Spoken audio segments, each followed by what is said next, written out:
How can a respectable married man that arrived Canada in less than 2 years divorce his wife? Why? Men, what is wrong with you? What's going on? You guys need to put yourself in place. Oh, you guys need to put yourself on a check.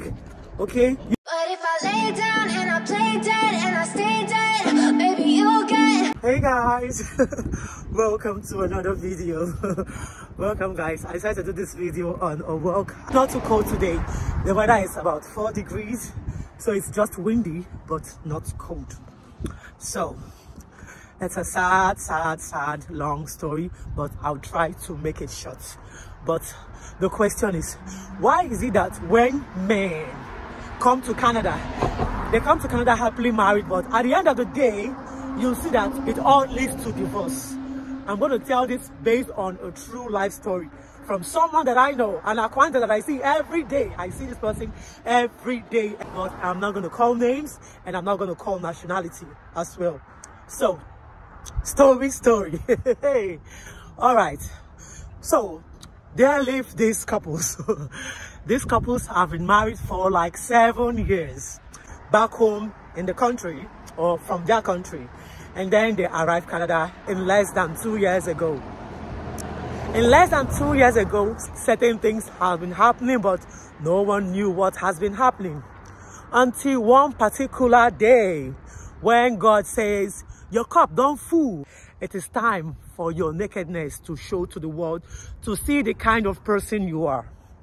Before we get there, I will tell you something else. So this guy got married to this lady 7 years ago in their home country, and guess what? She is from a rich and a wealthy family.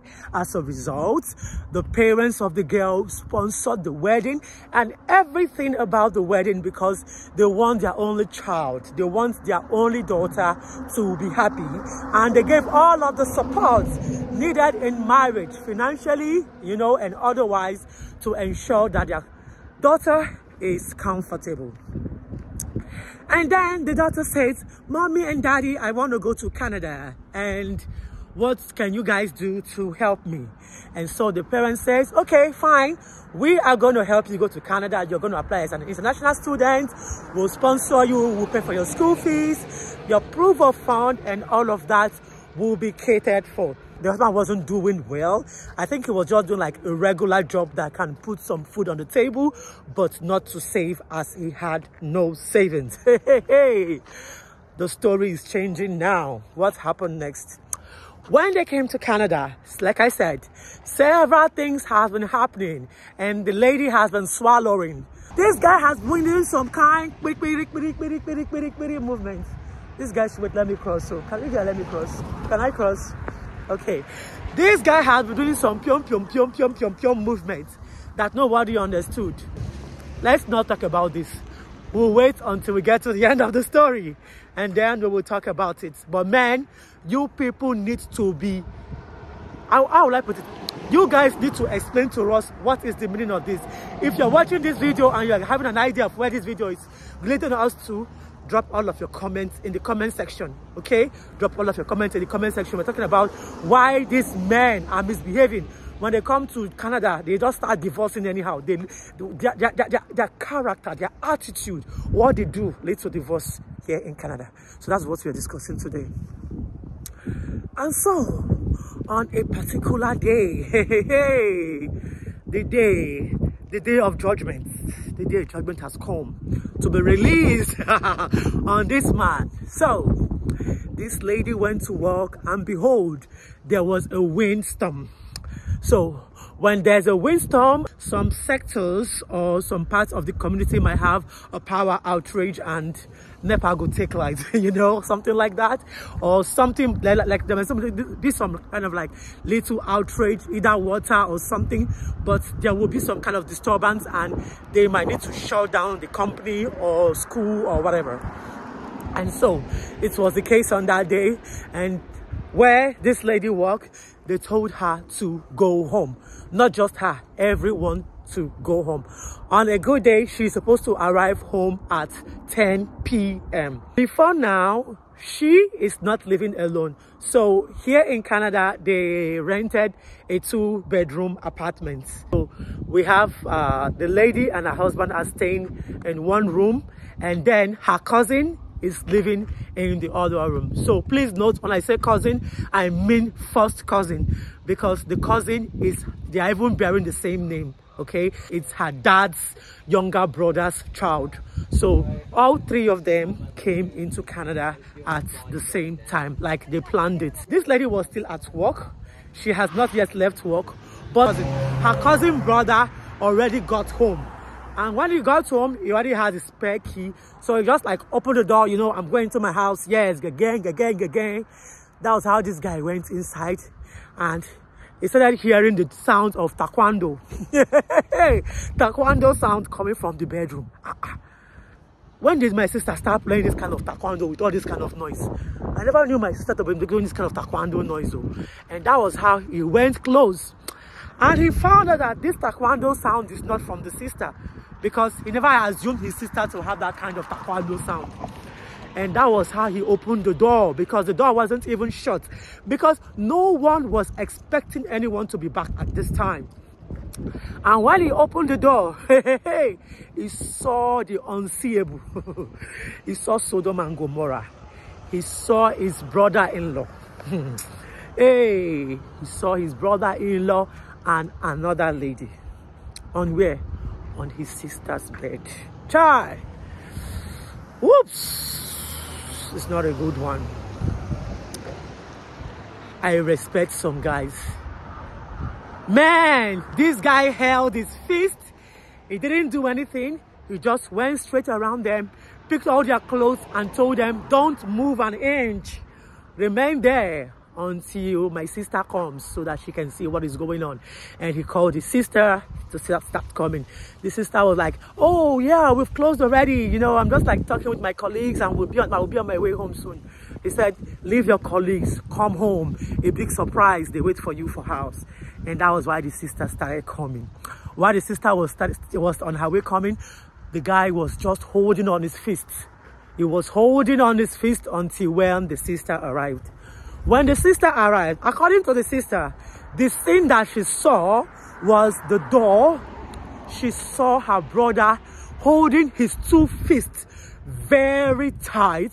His eyes was bloodshot red and he was all wet, meaning he was holding his fist and he was sweating so bad because of the tightness of his fist. Because if that guy would have released that fist, that one a mother, somebody for that be that too. So he was holding on to his anger, and that was why he was sweating that way. And then what happened is, the sister just came in. Hey my brother, why the sweat? Are you okay? Are you okay? And boom, hey, her eyes saw the unseeable. What? Waiting with this shoe for Canada again? Hey. And the first thing she had to do, she didn't even bother to cry over her husband. The only thing she had to do was go to her cousin brother, helped him to unclench his fists, held him and took him away before someone commits murder.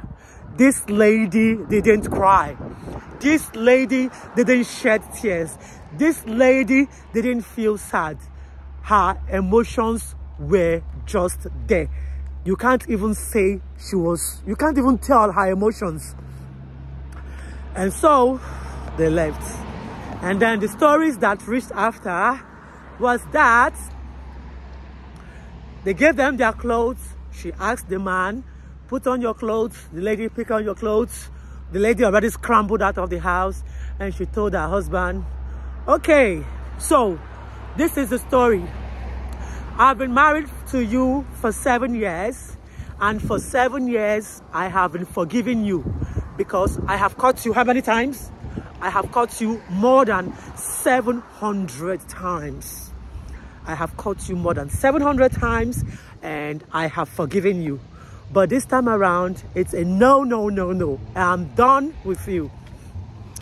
And he said, oh, please, I'm so sorry. I promise you, I won't do it again. I'm a changed guy. It's the devil. The devil deceived me because I am Adam. Olori Buruku.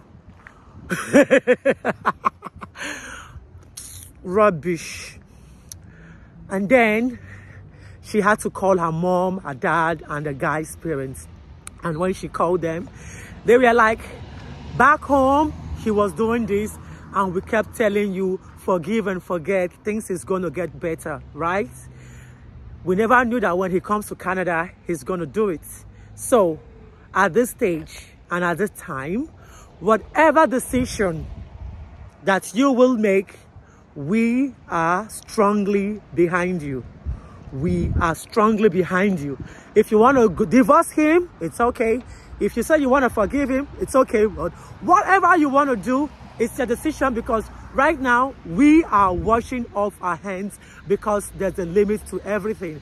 And so she told them outright, I don't want to do this thing called marriage anymore. I want out. She said she wants OUT out. And so they asked her, if that's what you want, then you can have it. And she told the guy, pick up your things, get the out of my house. She's the one paying rent.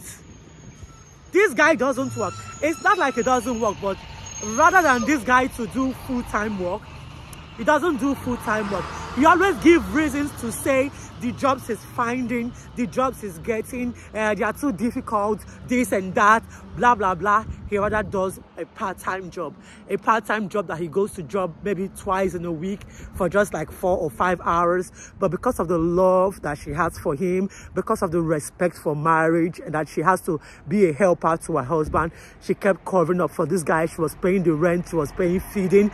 The guy was only using his money to pay for women and to smoke cigarettes and to drink. Oh my goodness. And that was how she threw him out of the house. He was still pleading and pleading and pleading, but she said, hold on. There's nothing you will say to me that I will listen, because this is over 700 times and I cannot do more than 700 times. I am all done with you. And that was how he left. And then after graduation, she applied for her work permit. She took the husband out of her visa because he's no longer in her visa. So she applied for her work permit all in her own name without adding a spouse. And she later got her PR. And what happened to the dude? The dude that cannot put his 2 legs closed. The dude that said he likes opening his legs like chicken.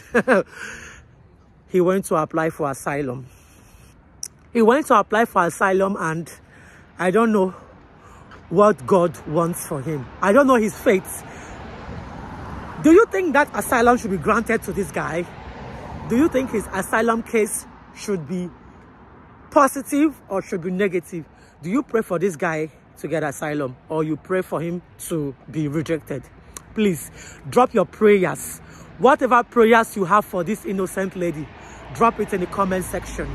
Okay, you never can tell. Your prayers might go a long way to help her. If you want this guy to be granted the asylum he's asking for, or you want him to be rejected, or you think God should punish him, you think this guy should pay for his sins, let me know. Let us know in the comment section, and let us discuss this. What has this lady done to deserve this? Is it a crime to love you? Is it a crime to contribute financially to the house? What else has she not done? Yet, what did she get in return? It's a backstab. Guys, let me know what you think in the comment section. This video is actually getting too lengthy and my hands are freezing, like my hands are numb. It's about 5:30 p.m. I'm shooting this video, and this video is going to be live tomorrow morning. Okay, guys, I'll see you in the next video. Until then, take good care. Remember to drop all of your comments in the comment section so we can discuss all about it, and also try to share this video, and also as well like this video. Guys, I'll see you in the next video. Until then, take good care and bye.